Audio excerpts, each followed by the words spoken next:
Hello, everyone. Thank you for joining us again for our monthly local history series with Joliet Public Library. A great resource, the downtown branch, second floor, many things there, all our newspapers, city directories, maps, lots of great stuff there. And I'm a regular there as often as possible. So as I said, welcome. My Irish family has been here since the potato famine. I grew up with a mother, grandma, and great aunt who told me so many stories about the ancestors that it felt like these people were still alive because that's how they talked about them. After my mom and grandma died 8 years ago, I felt this void, a hunger to know more about the people who my ancestors knew in Joliet and the surrounding towns. This first photo is my great-grandfather, boxing champion, John Pierce Mulvihill. And Mulvihill is Gaelic for St. Michael. He was a boxer, a bootlegger, a bookie, and a bodyguard for Butch Crowley, but we'll talk more on that later. So let's go to the next slide. Why did so many Irish choose Will County? Between 1845 and 1852, 1 million Irish died during what is known as the Potato Famine or Great Hunger. Another 1 million left Ireland for brighter futures, mainly in England, Australia, Canada, and the United States. The famine era Irish boarded so-called coffin ships because there was no fresh water for the passengers. Diseases like cholera and typhus were rampant among the passengers. Many passengers died on the ships from diseases or shortly after they arrived in America. Looks like we lost our picture. Anita?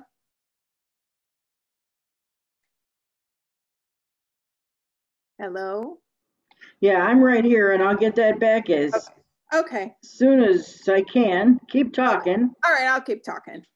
So, in essence, they call them coffin ships. These people went on board looking for a brighter future, but many of them, they never made it. They died right after they got off the ship or as they were on the ship. Immigrants who survived often chose the Joliet-Chicago area specifically to work on the Illinois and Michigan Canal, better known as I&M Canal. These Irish came to America through New York. They saw ads in newspapers and worked their way to the Joliet-Chicago area. Building of the canal occurred between 1836 and 1848. So we'll go to maybe the third photo. Just in time. Awesome. So yeah, those are sketches of famine era Irish, and these were drawn at the time of the famine. And there you see people waving goodbye to loved ones who left for America or England or Canada and probably never saw their family members again. As I was saying, the first Irish immigrants arrived in Chicago in 1837. The Irish began coming to Will County in 1838. They faced many hardships, especially discrimination because of their nationality and for being Catholic. Noted Will County historian John Lamb researched the early days of the Illinois-Michigan Canal, as well as the challenges the Irish faced. We can go to the next one now. According to Lamb, Irish laborers were not generally appreciated. Lamb has said that the locals thought the Irish were dirty, poor, and drunkards. The joke was that Irish were considered as necessary as freezing spring rain. We lost you again, Mary Beth. Okay, I'm gonna wait. Okay, sorry. It's all right. No, it's not, but we're working on it. Well, it'll give me time to make some more notes on something else I'm gonna talk about. So. you know, for everyone who's listening, next month is going to be Oakwood Cemetery. Some of the other things that we're going to be talking about later in the year, we're going to return to St. John's. We're also going to do more of the east side, especially on the north side of Cass Street, which I find really interesting. We're going to do the vintage Christmas again with new photos, and it's never too early to send me your vintage family Christmas pictures. On the very last slide tonight, I will have my email address on there, and you can send me photos if you have them.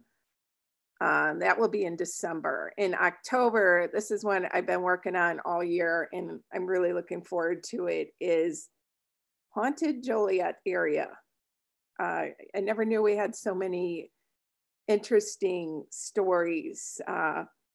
Bones of a giant found in our area, ghost stories, people who saw UFOs as early as 1897 in the Joliet area.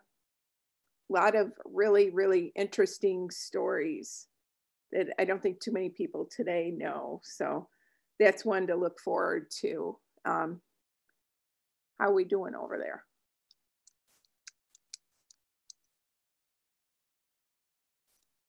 Okay, we're back. Okay, good.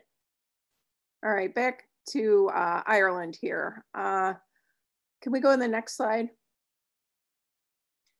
Okay, these are some canal photos that I got when I went to an exhibit at the Will County Historical Society. They had a special there on I&M Canal. And a couple of years ago, my oldest son did a report on the canal for school.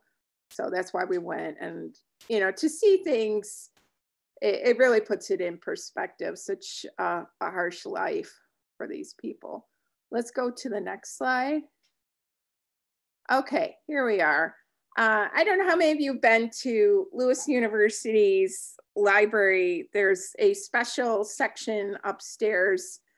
It is the John Lamb History Center, and it's not really set up like our library is. You kind of have to know what you're looking for, and you have to have an appointment too.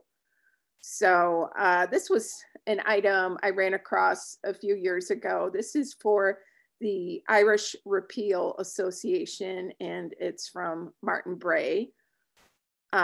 This is dated 1843, and it was donated by a local family and signed Martin Bray of Joliet.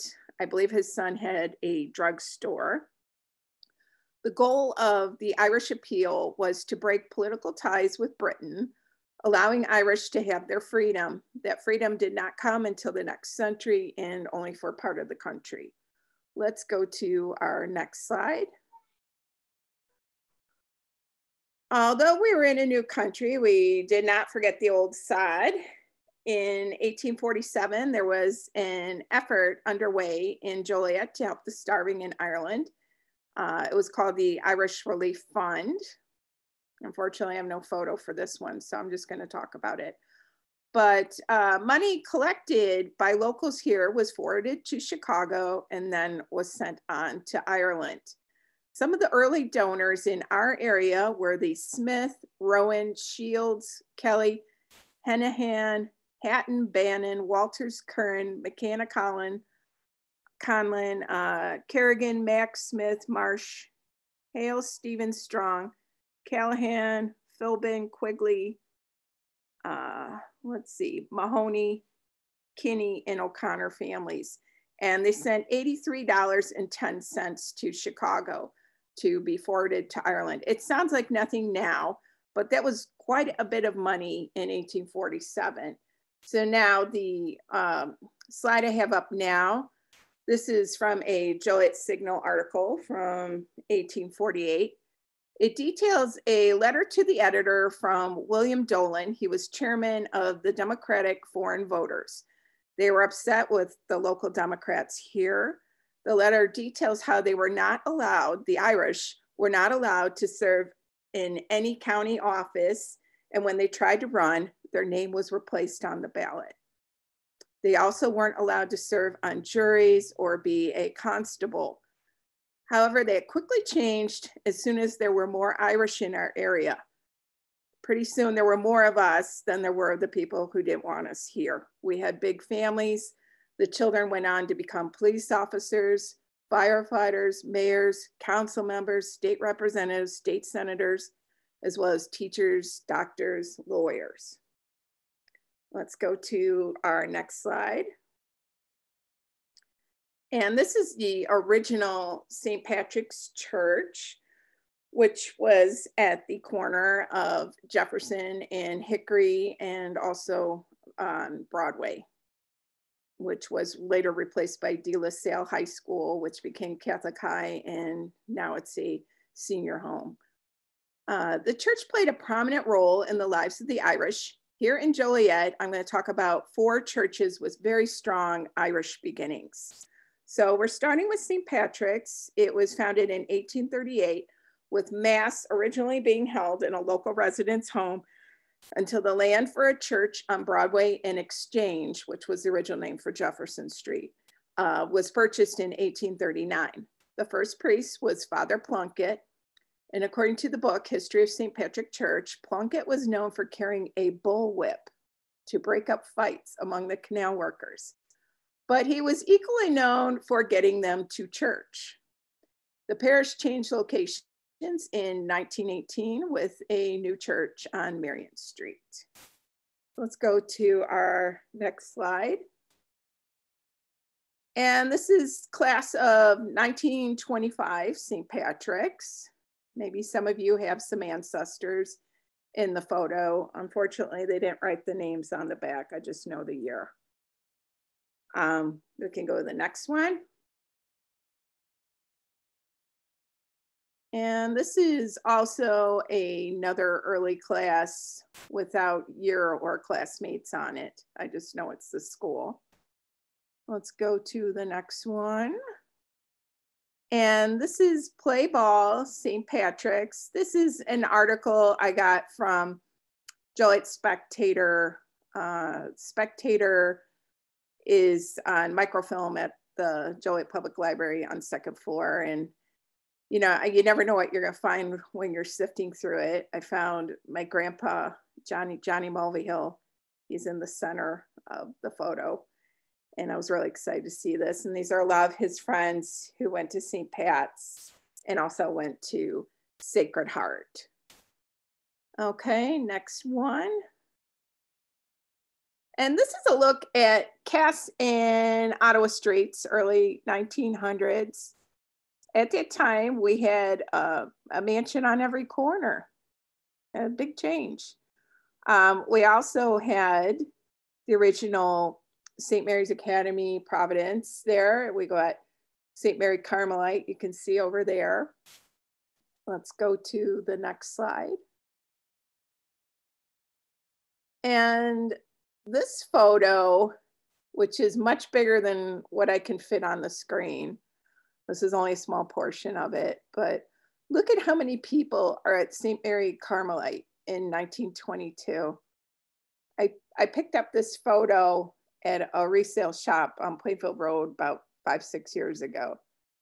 I guess you never know what you're gonna find. I mean, well, man's treasure is my treasure, but just look at how many Irish there, just amazing, and their clothing. Because our population was constantly growing in the area, more churches were built to accommodate us, including St. Mary Carmelite on Ottawa Street. Many of the early parishioners were Irish Catholic steelworkers who lived on the east side or downtown. Patrick Bannon carved the interior arches and pillars. Bannon also built the steeple with one other man and himself. Let's go to the next photo.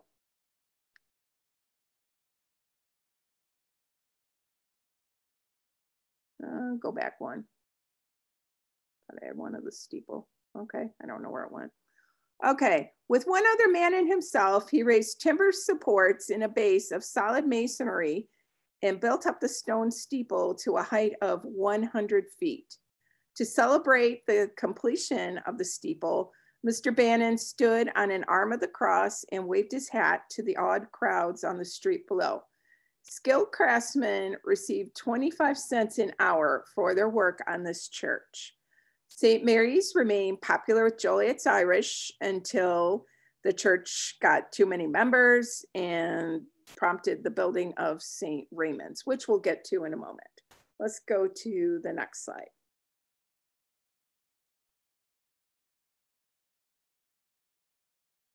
Okay, now we're looking at an article about St. Mary's Church. It's from 1934, the May Queen selected. And you can read some of the names here. We've got Bernice Moriarty, Genevieve Cooper, Evelyn Cheeseman, Margaret Jones, Dolores Moore, Helen Chaplin, Catherine Stark, and Eleanor Bowles. A friend of mine and I run a Facebook page called Remembering St. Mary's. And anytime we run across pictures or articles about the church, we put them on over there. I mean, it was a very active parish for a long, long time. I bet some of you listening right now, maybe you took Irish step dancing lessons there. I know I did in the early 1980s. A lot of people married there. A lot of people baptized there. And after sitting vacant for quite a long time, the church has a new owner. He is fixing it up. I've seen him working on it on many occasions. It's going to take a long time, but he's doing great work. Let's go to the next slide.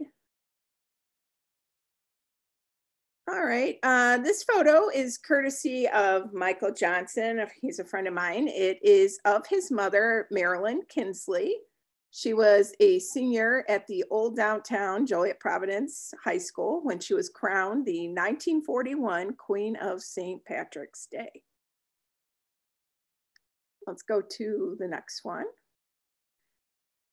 Okay, Kitty Kilgallen, soft check. She wasn't born here, and I know you all know that, but she embraced our Joliet spirit surely as much as anyone who's been here for many, many generations. Kitty Kilgallen's family came from a very tiny town in West Mayo called Kilshama. She was raised in the St. Sabina Parish on Chicago's South Side, and she lived right by my husband's grandparents, the Keegans, who were also from Kilshama and related to Kitty. Another one of Kitty's family members, and much more famous than my husband's family, was Dorothy Kilgallen. I'm including Kitty tonight as she was the first parade queen for the Chicago St. Patrick's Day parade. This photo is courtesy of her son, Tommy, and it was taken at a parade in more recent years. I would love to have a picture of Kitty when she was the parade queen. Kitty was gorgeous and such a kind and fun person. You know, I miss her. Let's go to the next slide. Okay, another popular church with the Irish in Joliet was Sacred Heart on Ottawa Street. It was formed in July of 1886. The school was built, interestingly, 2 years earlier in 1884. The parish, which was in Joliet's 6th ward, started initially as an Irish neighborhood and then Italian. Today, the Sacred Heart Church has a very strong African-American parish membership there, and they have wonderful services, especially at Christmas. Yeah, it's small inside, but it's very cozy and very welcoming. Let's go to the next slide. Okay, this is a photo. If you notice, we got Sacred Heart graduates, SHS, 1928. I don't have names for these. This was something my mom picked up at a garage sale a long time ago and ended up in my hands. I wish I knew who they were. Let's go to the next one. Okay, this is the pour box or the donations box. Kind of a funny story about this. I think it was 1982 and it was Halloween. And Halloween, the trick-or-treating had been canceled here because of Tylenol scare. And it happened to be the same day that Sacred Heart Church decided to clean out the rectory and get rid of all the old stuff. So I was a kid then, and I went with my mom, and we ran into some of her friends, and this was one of the things we bought. My mom wanted this because her family belonged to Sacred Heart for a while, and that's the pour box. So that was one of our purchases. You can go to the next slide. And this was one of the other purchases. These were vestments from the parish priest, and I'm surprised they sold them, but I didn't quite know what they were at the time. My parents weren't very good Catholics at the time. They didn't get me to mass, and I just thought these were the most beautiful things I had ever seen, and my mom was mortified. She's like, "You can't buy those." And I said, "I want them. I love them." So anyway, I still have them. Next slide. All right. This is the original St. Raymond's. This is the fourth church I'm mentioning tonight. It's now known as Cathedral St. Raymond's, but we're looking at the original. As Joliet's Catholics population began to grow, there was need again for yet another parish. 287 families were the founding members of this parish.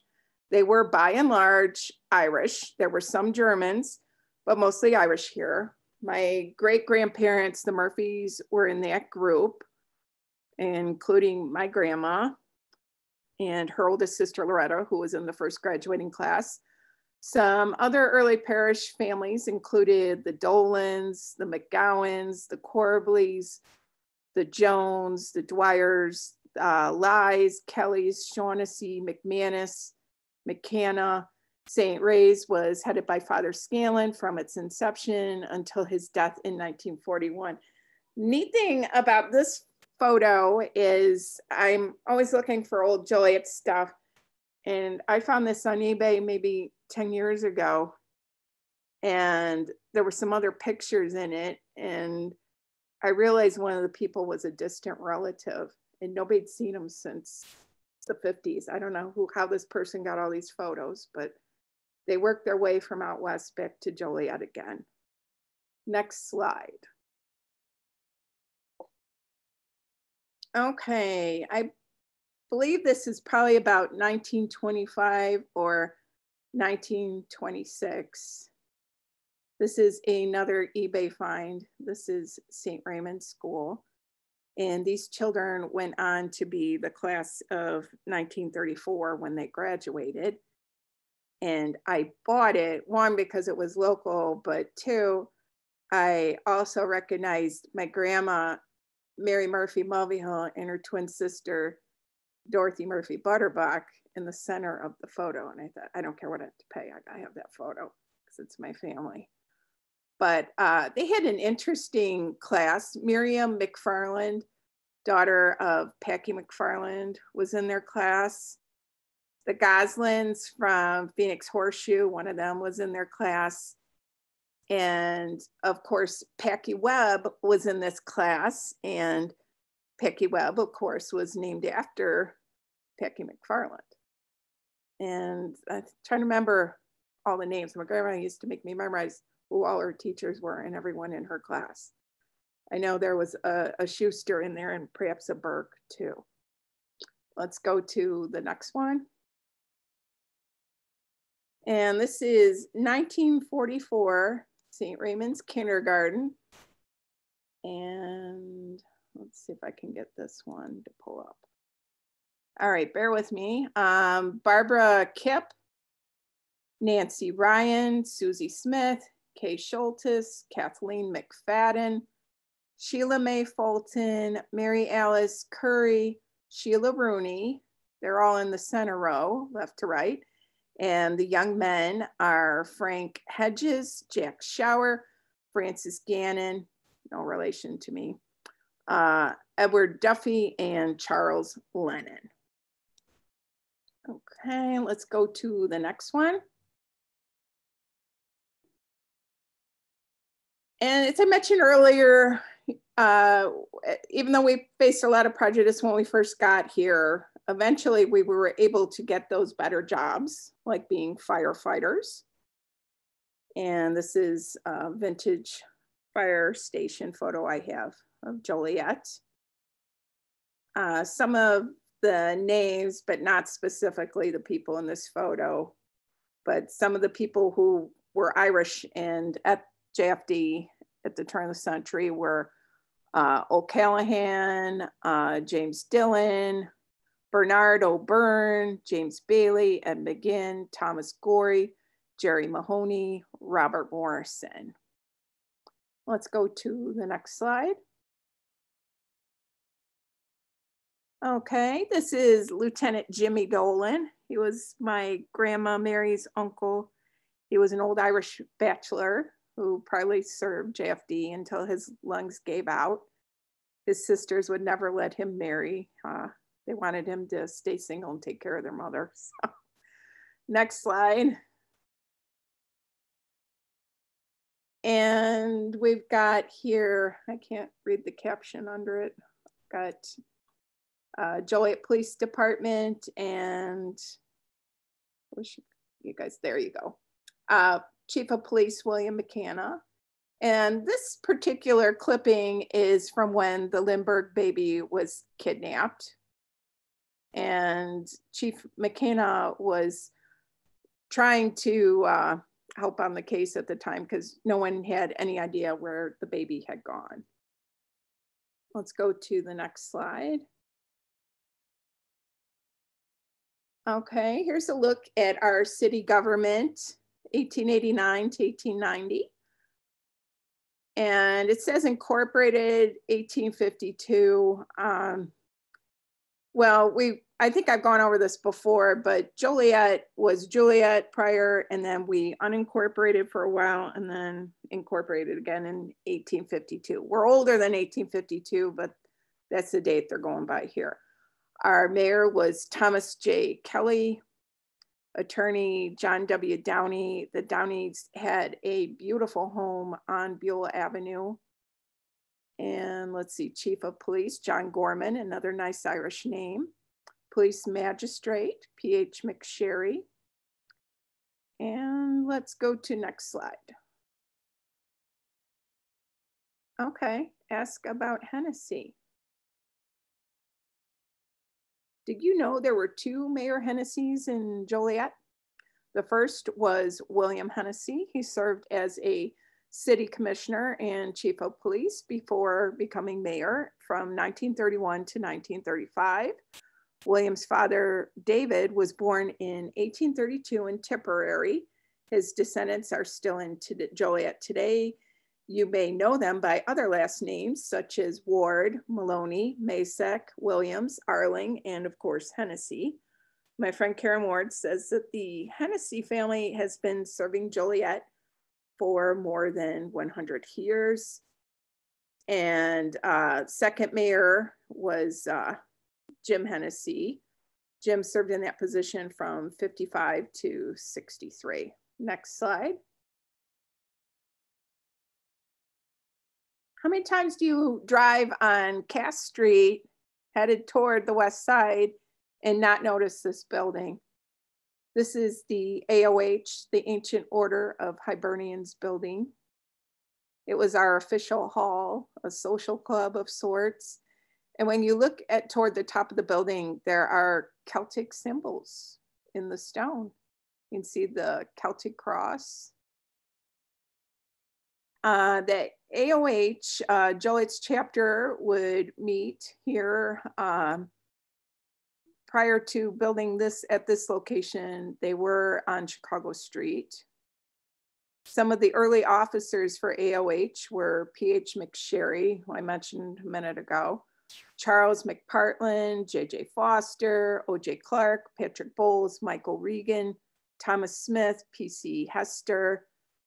I believe some of the Brophies were also part of this at one time. And I know my ancestors, the Murphys, were too before it disbanded for some reason. The organization also had its own rifle association, And the members of the AOH Rifle Association were O.K. McCauley, William Scahill, and Richard Powell. Let me go to the next slide. And this is courtesy of my friend, Kathy Charlie. And this is of the Irish American Society County Will. And it was formed, came about in the early 1980s. We needed a social club again for the Irish, so many of us here. And you can see who some of the early members are here. We've got Keir, got Jerry Boucher, that was my mom's late cousin. The Mahers were active with it. You can see Kathy Charlie's dad up there. Really great organization. Bill Ferguson was in it. And we're still active today.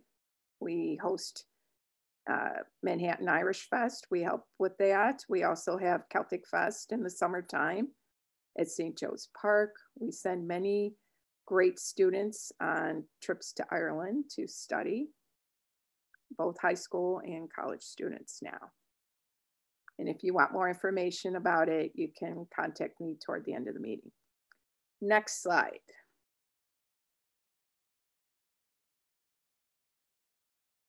Okay, as we are traveling through the 19th century of Will County, many Irish began to open up their own businesses. Jeremiah and Mary Mahoney opened Mahoney's grocery store in 1848 at the corner of Chicago and Cass Street.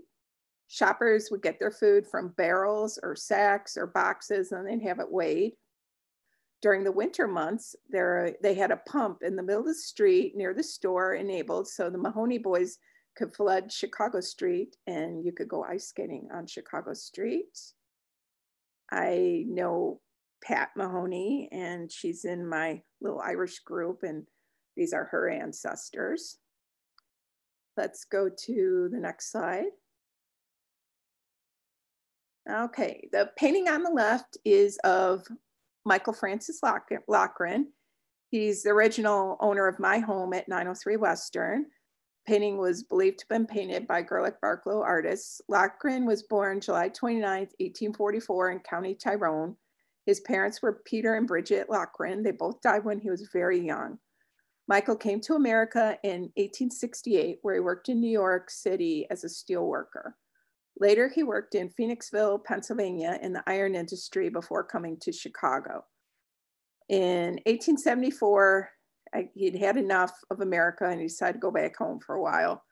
But then he decided, yeah, I want to come back here again. And when he came back, he ended up in Joliet. I'm trying to figure out how he ended up here. I think he might have had some family here because he had been out east for so long. He worked in Joliet's mills for a couple years before starting his own businesses of real estate, insurance, and a saloon. He had a keen eye for real estate and its trends. Everyone in the area considered him the authority on real estate. He was the shrewdest buyer and operator in all of Joliet. Soon, Lochren expanded his business interests to be a co-owner of Porter Brewery. He was head of Joliet Pure Ice Company and a major stockholder at Joliet National Bank, Joliet Warehouse and Transfer, the Grocers Baking Company. Lochren was the one who predicted that the west side of Joliet was going to take off, and he bought up property all over the west side, including the land that is now the former Guardian Angel home, but currently the USF Nursing School. That land was donated to the Catholic Church after he died. He also foresaw Western Avenue as being the next big millionaire's row in town, and he built his home there. The building on the right, some people call it Carabigail's building, is actually the Lochren building. That's where he had his office. Building was constructed by William Carbis Zimmerman, who was the official architect of Illinois for more than 10 years. He also designed Stateville, many mansions on the North Shore, and he also designed my house. Next slide.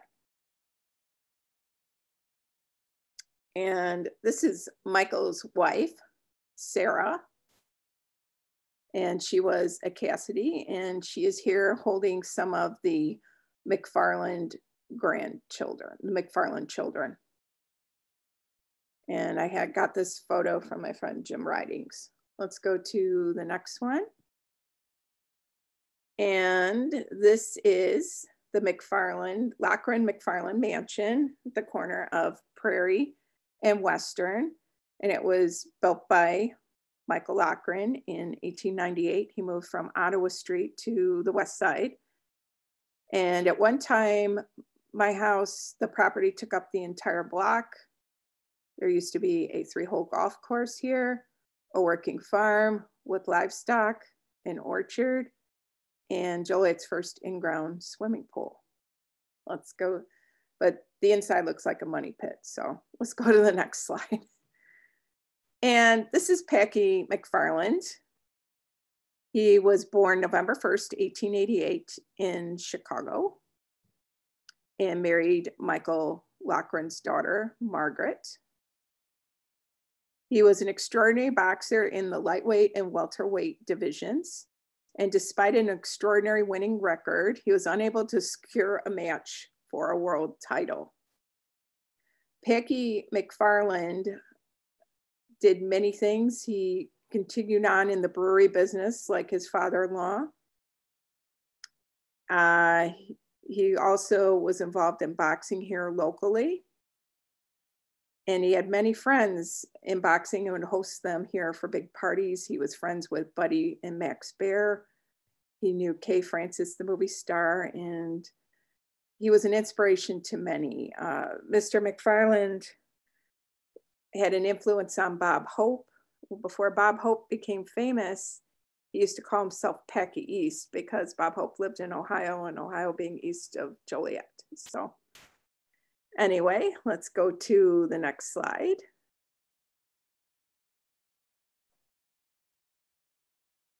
Packy died relatively young. He had caught strep and it affected his heart. When he died, 3,000 people attended the funeral. You can see St. Ray's here in the background. His wake was held in my parlor where I'm sitting now. Just you can see how many people really love this man, that they all came. Even the governor came for this. Let's go to the next slide.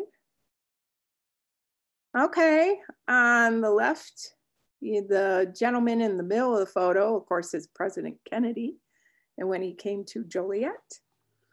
You may not know your family tree as well as you think. You don't realize how many relatives you have nearby until you take a DNA test. I did one some years back and I found out I'm related to Meg Lochren Capel, but on her mom's side, which has the county Cork roots. Right now, let's focus on her dad's side, the Lochrens. This is her grandfather in the photo, Francis Lochren with President Kennedy when he came to Joliet. Meg was kind enough to send me this photo last week. Her grandpa, of course, was a prominent politician and attorney. She's carrying on the family tradition of politics and public service. And next slide.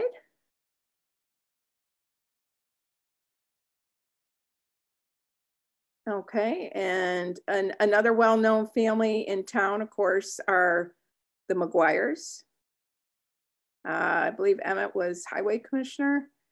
And this is a picture of Emmett with President Kennedy when he also came to Joliet. We can go to the next one. And this is a photo courtesy of Marilyn Boner. This is her great-grandfather, Daniel Traynor. He emigrated from Ireland with his brother Patrick and sister. They came to Quebec, Canada, and eventually made their way to Joliet, and he worked in the rolling mills. He married Johanna Houlihan at St. Mary's Carmelite. Johanna was from County Clare, Ireland. They had 5 children. They were all baptized at St. Mary's and attended St. Patrick's Grade School. We'll go to the next one. The late and great Jeannie Lennon schooled me a few years back about her husband's family. I remember her saying, "Are you sure you want to learn all this?" And I said, "Jeannie, if you can learn them all, I can learn them all too." She was such a nice lady. You know, Lennon's a name you often hear in Joliet. They are one of the oldest families in our community. And according to Jeannie, widow Lennon came to Joliet during the potato famine with her 9 children. Her maiden name was Naughton. Her husband is buried in the area of Drum in Roscommon. She had a link to the Bannon family, who were already here in Joliet. One of them took her and her 9 children in until she could find somewhere else to live. One of her children, John Lennon, married Teresa Fitzgerald. Together, the couple had 18 children. They lived on Herkimer Street, north of Jackson. John was a marble cutter. He was particularly fond of dark red marble. His work can be easily recognized among the many tombstones at Mount Olivet Cemetery.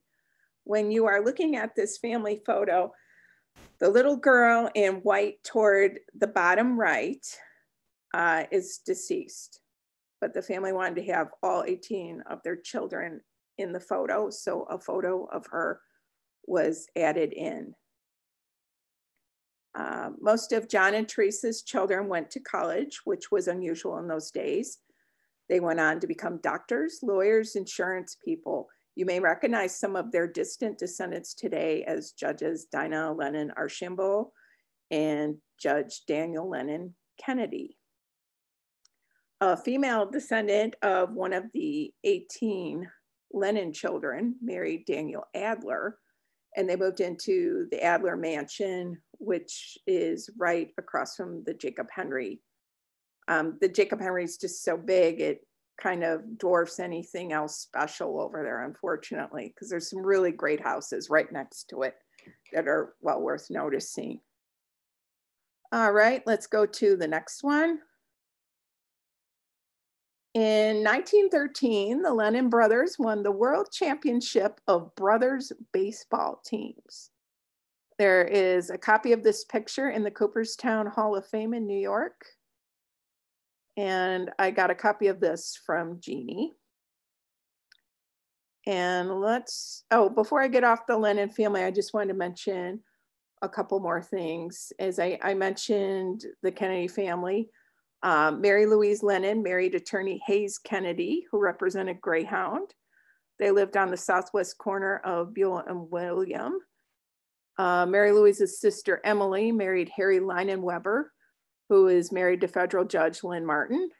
And Maurice Lennon was an attorney, and he donated the money for the steeples at St. Joseph Church. Even though he was not Slovenian, he felt it was important that our local Slovenians had their own church. Let's go to the next slide.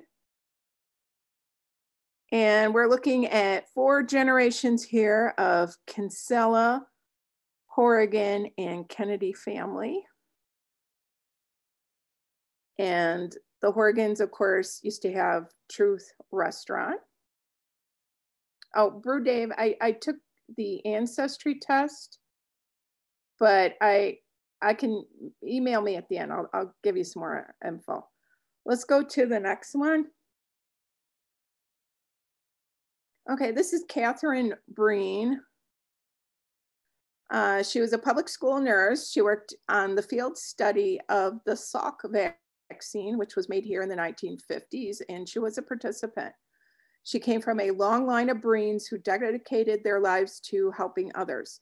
Some of her family members included her brother, James Breen, who was assistant fire chief, and her nephew, Fred Breen from Joliet Police Department. And let's go to the next slide. Okay, I ended up on the Joyce Mansion here. I was hoping to have a little bit more info on the Joyces. I'm going to skip this one tonight and come back to it again when I repeat this. Let's go to the next one. Okay, Patrick Columba Haley.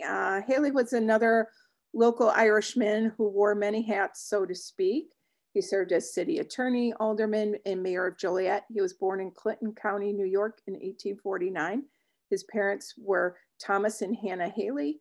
They moved to Joliet when Patrick was just 2 years old. He attended law school and opened up a firm with J.R. Flanders. It was short-lived. Haley had a partnership later with J.L. O'Donnell. Their firm went on to represent several railroads, including the EJ&E. And of course, we are looking at the Patrick Haley Mansion, which was built by F.S. Allen. And if you get up close to it, if you walk up the steps, you can see the Celtic influence in the stonework. And let's go to the next slide.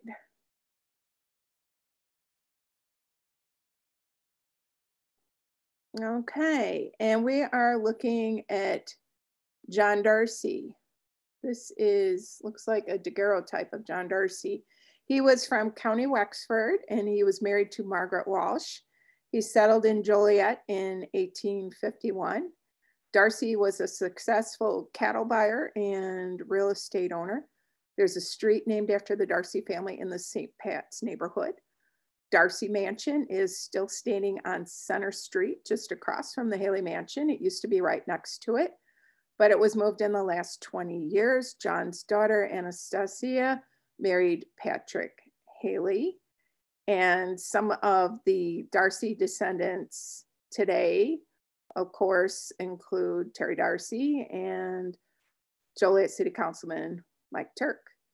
And my friend, Mrs. Darcy, of course, she's active on my genealogy page. That's Terry's mom. So if you're listening, hello. Next slide. I call it the Horseshoe House. You look up close, there's a stained glass window shaped like a horseshoe on this house. It's 115 Comstock Street, right in the heart of the St. Patrick's neighborhood. And it belonged to the Callahan family. William Callahan had a horseshoe business in Joliet.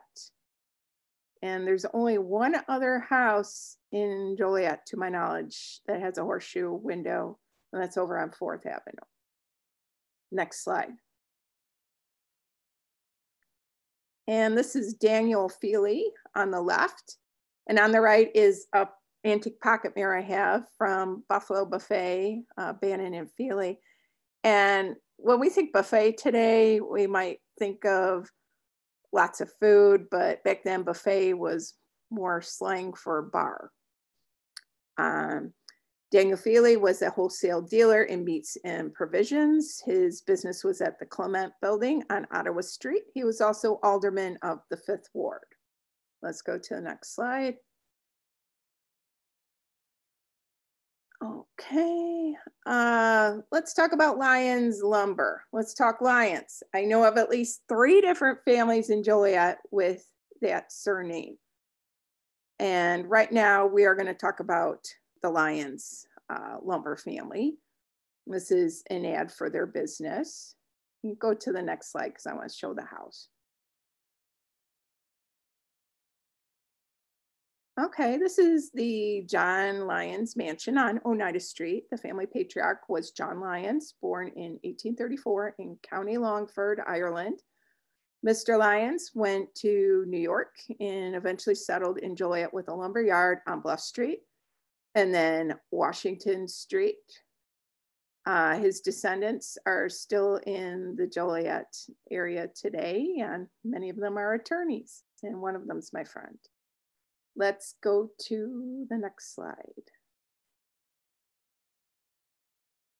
And as I was saying, the Lyons, if you look on the left, that's Sue Lyons. Sue is from the Lyons lumber family. She passed away a few years ago, and she was a great attorney. And she looks here, we see she attended Barrett College in Lake Forest. And also in the picture is her friend, Penny O'Donnell. And Penny O'Donnell was related to the Darcy family, of course. And who else is in there? Here. Oh, and Sarah Blondis. Okay, let's go to the next slide. And we're going to look at an early limestone school, which unfortunately is long gone. This was in the St. Pat's neighborhood. It had ties to several Irish families, including Brophy, Callahan, Collins, Haley, Lyons, Corcoran, and Burke. I got this from a 1926 article written by Adelphi Williams for the Joliet Herald. I'm assuming the school was torn down when 80 was built, if not sooner. Let's go to the next one. If you travel west on Black Road past Essington, you will note a grade school called Troy Crogwell. The Troy is for Troy Township, but the Crogwell is for the John Crogwell family. His office was on Desplain Street, but the farm and stables were located at what is now Dame's Funeral Home. The Crogwell family's descendants are still in Joliet. You may know some of them by the surname Cardwell. Let's go to the next slide. And some of the Cardwells are also tied to the Larkin family. This is a photo from Janet Carr. And when you hear the name Larkin today, you probably think of Larkin Avenue, which was named for their farm. There were actually a few Larkin farms in that area. Larkin Avenue was once known as Outer Belt Highway. Thomas Larkin was born in 1834 in Galway, Ireland. He traveled in the 1850s to New York, working his way to Lockport and eventually coming to Joliet around 1870. And let's go to the next one. Okay, this is Leonard and Mimi Lyons. We're going to go back to another Lyons family. And these Lyons are from the O'Charlie Bar family. This photo's from Kathy and the late Mary Beth Charlie. Another local Lyons is the Leonard Lyons family. His father, Tommy Lyons, was originally in Odell, Livingston County, and then came to Joliet with his wife, Margaret McFadden. Leonard Lyons served as city commissioner. He was also quite the baseball player, which will lead us to our next photo. And you might notice somebody in here. Babe Ruth came to Joliet and is seen in this picture with Leonard Lyons. Leonard's descendants, as I said, are still in Joliet. And the Charlie side of the family originally came out of LaSalle County and worked their way to Joliet. A lot of LaSalle Irish moved to Joliet during the 19th century. Let's go to the next slide. This is the Williams family of Cagwin Street. The Williams were related to the Hennessy family. Catherine Williams lived on Cagwin with her daughters and son. Catherine Roach Williams was the widow of Everett Williams. Her family was from Manhattan and Everett's were from Joliet. Catherine lived on Cagwin with 5 daughters and 1 son. Let's go to the next slide.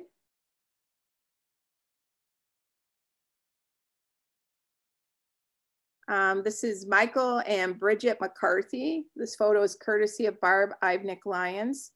It is her great-grandparents, Michael and Bridget McCarthy. They were both immigrants from Ireland. The other people in the photo are 8 of their 10 children. The photo was taken on East Jackson Street in 1907. Let's go to the next one. Okay. Peter McCarthy. I don't know how many people listening now are old enough to remember him sitting downtown collecting money for the poor, but he was a one-man operation and did a lot of great things.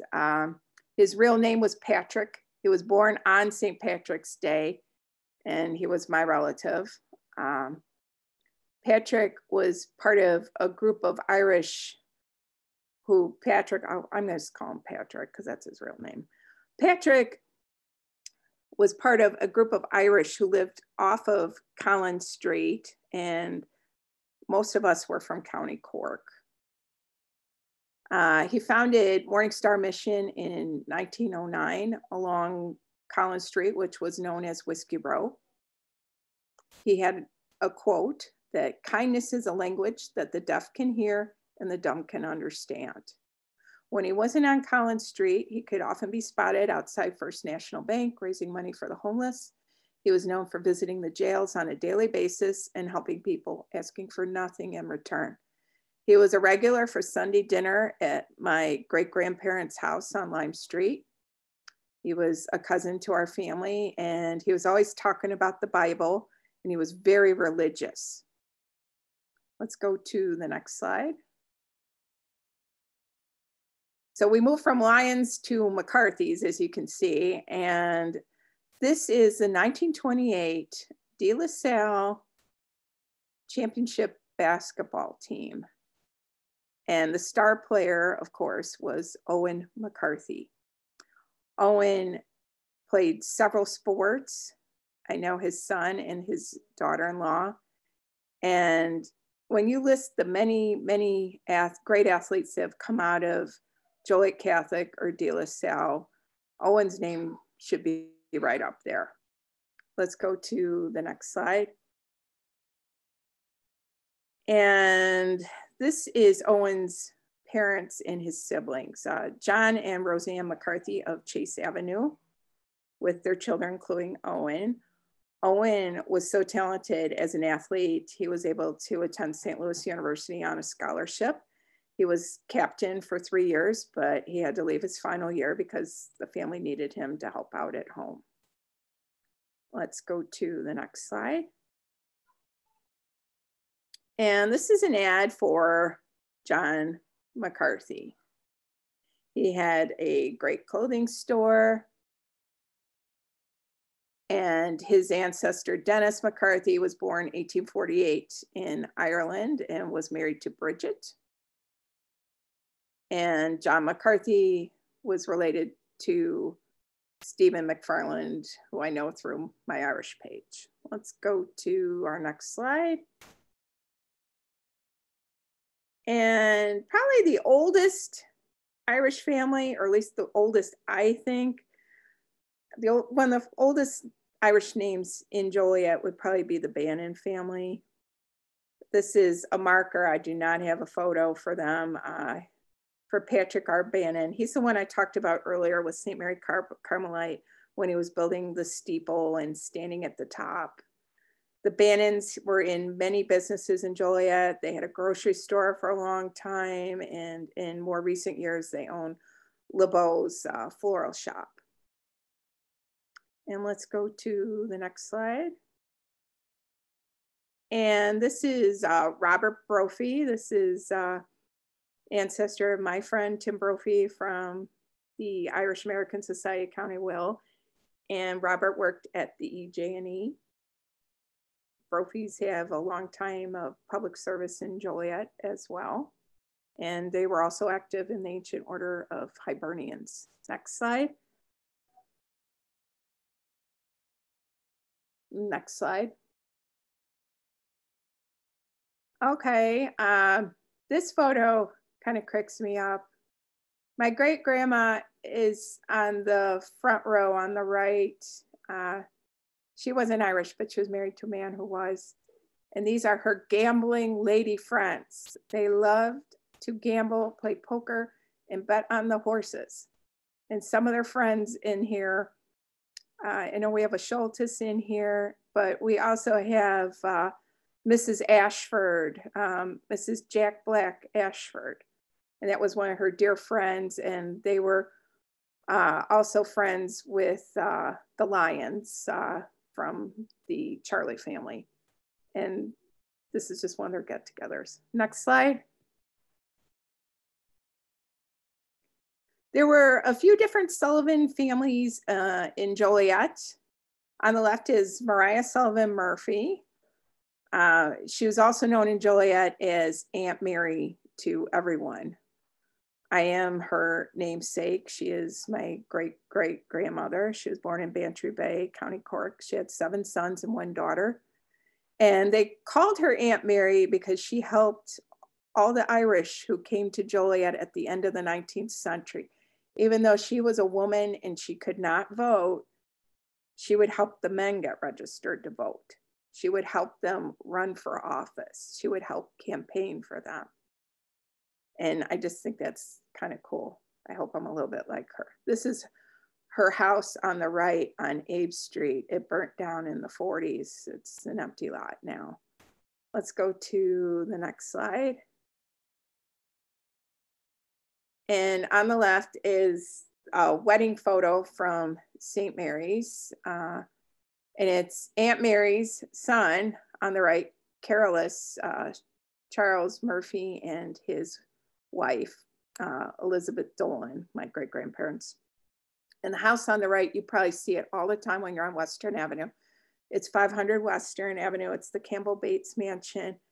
My great-grandmother worked there. And the reason I want to show this is many, many young Irish women before they got married were domestic help at the different mansions in town. So if you're trying to trace your ancestors, that's one good way of doing it, is looking through the old directories and popping in that last name, and you might find out where they worked.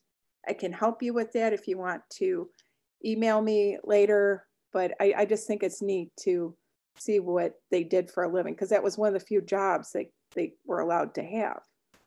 Let's go to the next one.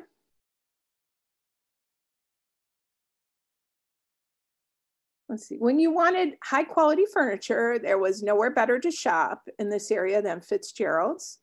The store was located on Clinton Street. They also had a store in Morris. One of their ancestors was John Edward Fitzgerald, born February 11th, 1863 in Bloomington, Illinois, to John Sr. John married Lulu Corbett and they moved to Elwood. And by 1910, the Fitzgerald family was living in Joliet. They had one child, Frank, who went on to marry Margaret Keogh. Together, they had 6 children, and Fitzgerald Furniture was established. Another last name associated with this family is Broderick, as in Tim Broderick, another friend of mine. Let's go to the next slide. And this is the James Connor family from the St. Pat's neighborhood. This photo is courtesy of my friend James Foster. It was taken about 1914 in the home of his great-grandfather, James Connor, at the southwest corner of Hunter and McDonough. And let's go to the next slide. And this photo is courtesy of Mark Masek. It's his grandparents, Joseph Gleason, born 1890, died in 1953, and Gertrude McFadden Gleason, born 1894, lived to 1973, and their 5 children. We've got Joe, Mary Frances, Robert, Helen, Joanne, Gertrude, and Adelaide. Let's go to the next slide. One thing I wanted to say tonight, we probably have about 300 Irish families who came here at least. If I don't mention your family tonight, I am probably mentioning a cousin. I will be doing this talk again because it's very important.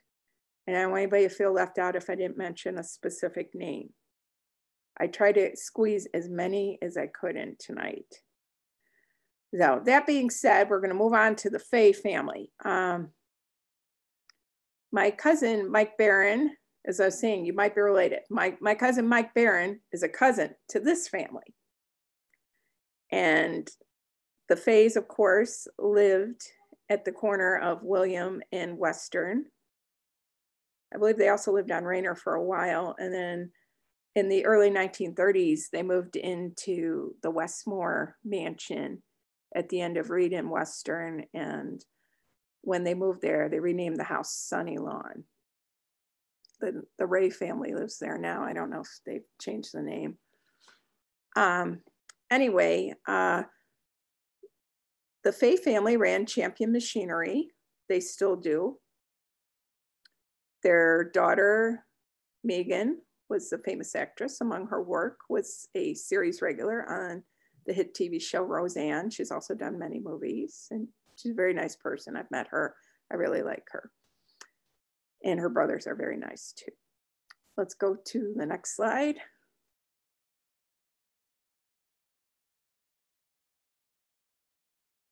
And I believe I've got, I can't see the bottom of this one. This is the Condon family. And they were of St. Pat's. And let's go to the next slide. Okay, this is we're gonna move on to Dwyer people. This is the Dwyer Dolan home on Bluff Street. It's the closest thing I have to a family photo. The house is gone. If it were standing now, it'd be in the middle of the Evergreen Terrace parking lot. Philip and Anne Malone Dwyer had 3 girls. One died during the potato famine. They came to Joliet with their surviving daughters and soon moved from Joliet to almost in New Lenox. I used to be able to see their very simple and small grave markers at St. Pat's Cemetery, but someone stole the markers in more recent years. I am descended from one of the daughters who then married Michael Dolan of Kilkenny.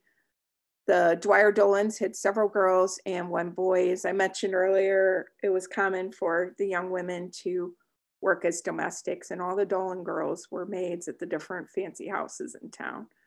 Let's go to the next slide. In later years, my great-grandma would take my mom when she was a little girl to visit other Dwyer relatives in town, including the Dwyer family who lived in this house at 808 Western Avenue. And they also visited the Manor family who was connected to the Dwyers. This was the home of John and Emma Coulihan Dwyer. Emma was born in 1878 in Osable, Grundy County. She married John William Dwyer, who was born in Lisbon, Illinois. The Dwyers have their roots in Ballyucra, I hope I'm pronouncing that right, County Cork. The Coulahans are originally from Kings, Ireland. Local good guy and friend, John Manor, is a descendant of the Coulihan Dwyers. Let's go to the next slide. This slide leads me to another friend, Father Michael Monshaw. This is a picture of his great-grandmother, Cora Dwyer Monshaw. And Cora's family was from County Tipperary, from Newport, County Tipperary, Ireland. Father Mike says his great-grandfather, Patrick Ryan, was born there in 1809 to John and Mary Ryan. He married Bridget Mccarthy Ryan, and they then moved to Wisconsin. Their only known child, a daughter named Mary Ann, was born in Wisconsin in 1847. And they married into the Monshaw family. Let's go to the next slide. And this photo is also from Janet Carr. It's her grandfather, Patrick James Mccann, 1888 to 1962. He was born in Chicago. His parents, Edward and Susan McNellis, were from Ireland, Antrim and Donegal. He was the youngest of 8 children. He worked on bridge construction downtown, but sadly she doesn't know a lot else about his employment there. He did in later years work as a bartender at the College Inn on Center Street, which is now O'Charlie's. Let's see, we'll go to the next slide. And we have Raymond Faulkner. He was an attorney in Joliet, and his brother was a doctor, was the father of my friend, Kathy Zavada. And I believe one of the Faulkners lived in the Diamond K Ranch area for a while too. Let's go to our next slide. And we're moving on to the Whalen family. This photo is courtesy of my friend Paul Carpenter. He said it was taken at 9 South Prairie around the end of World War II. On the left is William Thomas Whalen, and he is with Marine William Thomas Whalen Jr. Let's see. Paul says he did not talk about the war a lot. Let's see what else. His grandfather lost his eye in the mill. And let's see, let's go to the next slide. Okay, we're moving over to Collins Street, which I mentioned earlier was sometimes called Whiskey Row. It's changed a lot since then. Many of the buildings are gone, but we have a lot of new construction there. Our Hispanic community has really cleaned up the area and have many successful businesses there, including this one. Luna Mexicana. The building was originally the James Byrne Saloon. It has 1905 chiseled into the facade. James Byrne, let's go to the next slide. I got another picture of it. Oh, no, I don't. Okay, go back. I don't know where it went. Okay. James Byrne, let's see, born in Carlinstown, County Mead, and he married Mary Nolan of Joliet. Nolan's another local Irish name. He had relatives in Northern Ireland and also some from Dublin. I can find him owning a saloon on Collins Street as far back as 1889, but probably at a different location. Let's go to the next slide. And this is the Sullivan and Sexton store. This is courtesy of Nancy Holmquist. It was her great-grandfather, Mortimer Sullivan, pictured in front of his store on Collins Street. And the photo on the right is her great-grandmother, Mary Ann Thompson Sullivan, with Nancy's dad and uncles.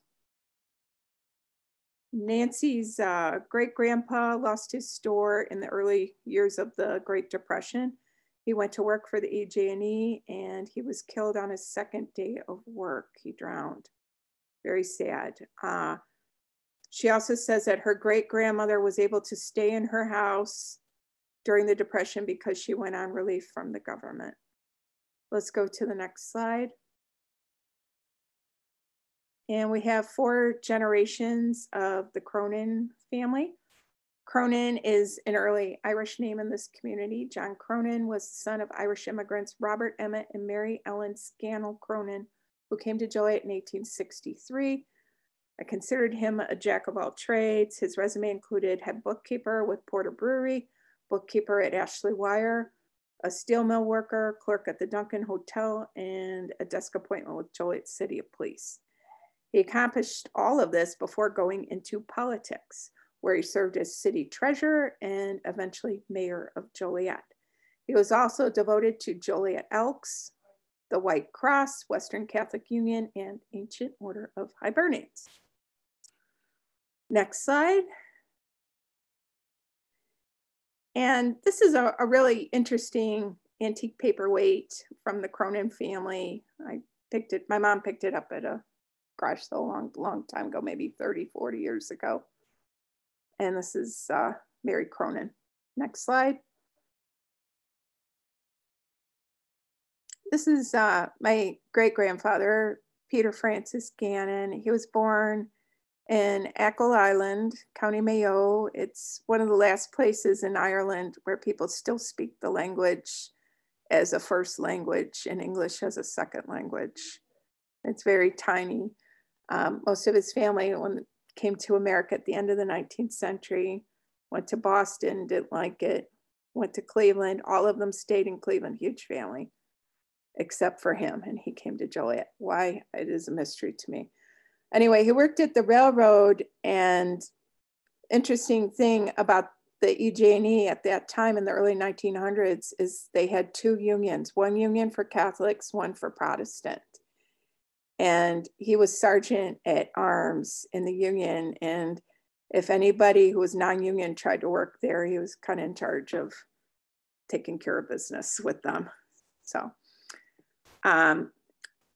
Peter's son, my grandfather, Ed, was one of the pit musicians at the Rialto.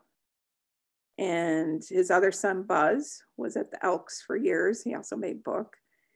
And today, I'm still here, but my cousin Terry Gannon is also a descendant of Peter. And you'll see him on TV, great athlete and a really nice person. Let's go to the next slide.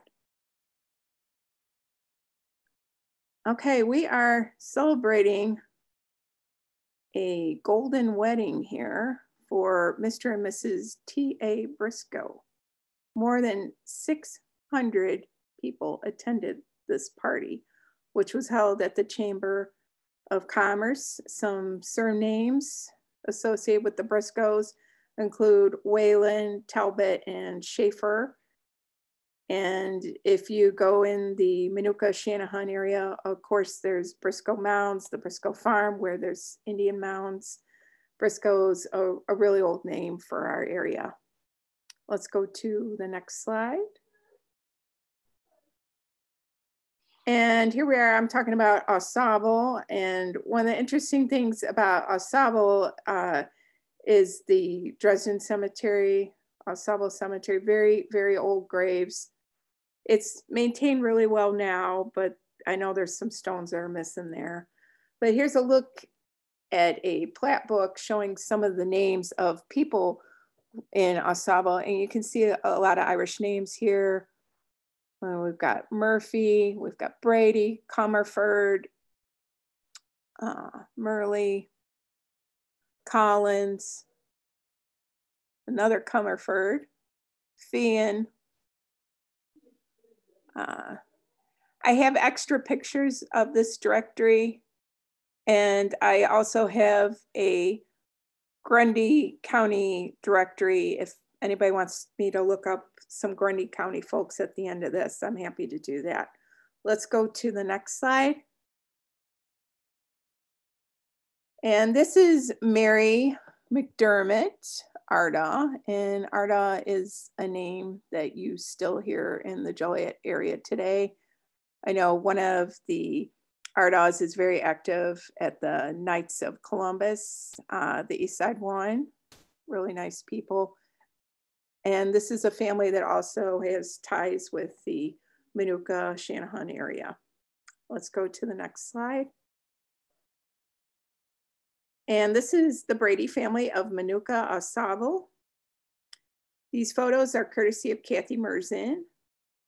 And the one on the left is Richard Brady of AuSable. He was born 1865 and died in 1945. And the other photo, we've got Edward, who was born in 1861. And I don't have a death date. And then his wife, Mary, born 1866, died 1930. The boys were the sons of Michael Brady and his wife, Mary Catherine Talbot, who were both born in Ireland. Edward is buried at St. Mary's Cemetery, Minooka. Let's go to the next slide. And these are the Riley Caffers of Minooka. They were married in 1866. And this article is from their 57th wedding anniversary. Surnames mentioned include Riley, Comerford, and Brannock. You keep hearing these same names. They're all tied together for this area. They were married on Thanksgiving Day. Mr. Cafford had a hardware business in Minooka. Next slide. And this is the Noonan O'Connell homestead. Michael Noonan and Mary O'Connell married in 1880 at St. Rose's in Wilmington. Then they moved to a farm in Shanahan. They had 8 children. Michael's father, Dennis, was born in Ireland and would often talk of riding in rough old lumber wagons when there were no fancy coaches to ride in the area. There were also still signs of Indians in the area at that time. Next slide. This next photo is courtesy of my good friend, Stephen Joseph Wright. Stephen works at the Joliet Historic Museum, and he also runs a Facebook page called Will County Genealogy. And these are the Fian Chitsey family, and these are his ancestors. Let's go to the next slide. And this is an antique photo I picked up, taken in Manhattan, Illinois. And of course, Manhattan was full of Irish. And there's no way I can get to all of them tonight. You know, we've got Cunningham, Lawler, Gallagher, Brophy. But I'm hoping maybe somebody will recognize the gentleman there that's written in pencil. We've got a Jim Mcguire. And if anybody knows anything about him, please contact me. And the next slide. And speaking of Manhattan, we've got the Brofer Lawler family of Manhattan. These are descendants of Matthias and Catherine Brophy Lawler. They had 11 children, and these are their descendants. Some of the names tied with the Lawler family, and they spell it both ways, the O-R and the E-R. As I said, Lawler, Brophy, Murphy, Gallagher, Haley, Spangler, Brown, Breen, Korst, McEvely, and McEvely is another one of those Irish names that's out of Grundy County, but is tied to Will County names. Tepper, Keir, Lamping, Robbins, Bozio, Quigley, Glade, McCowan, Nugent, Arda, which we mentioned before, Cavaney, and I believe they had Cavanies in Wilmington too. Pesavento, Lowry, Schlauder, Hendricks, Stover, and Butkus. I don't know if I got all of them, but I got a mouthful. Let's go to the next one. And another name you will hear in Manhattan that I haven't mentioned yet is Delaney. And this is a little newspaper clipping of some Delaney sisters. Next slide. And Kelly. This is one of the families I would like help with, because I'm thinking we have a half dozen to dozen different Kellys who settled in Joliet, in the Joliet area. And these are out of Wilmington. And this is Agnes Kelly. And she attended the Eastern Avenue School in Joliet. And this is from one of my Joliet Irish genealogy page members' family. And the next slide. And here we go. Here's my contact info. Email me, Mary Gannon, N is in Northwestern, U is in University, @gmail.com. And I'm happy to talk genealogy with you. Like I said, I could not include everyone tonight, but I am going to be doing this talk again, and next month is Oakwood Cemetery. So if you have genealogy ideas or there's topics you want me to research, please contact me. Thank you so much. Thanks, Mary Beth. Great job once again. And she'll be back next month with some more interesting Joliet history. So for tonight, good night, and thank you all for attending.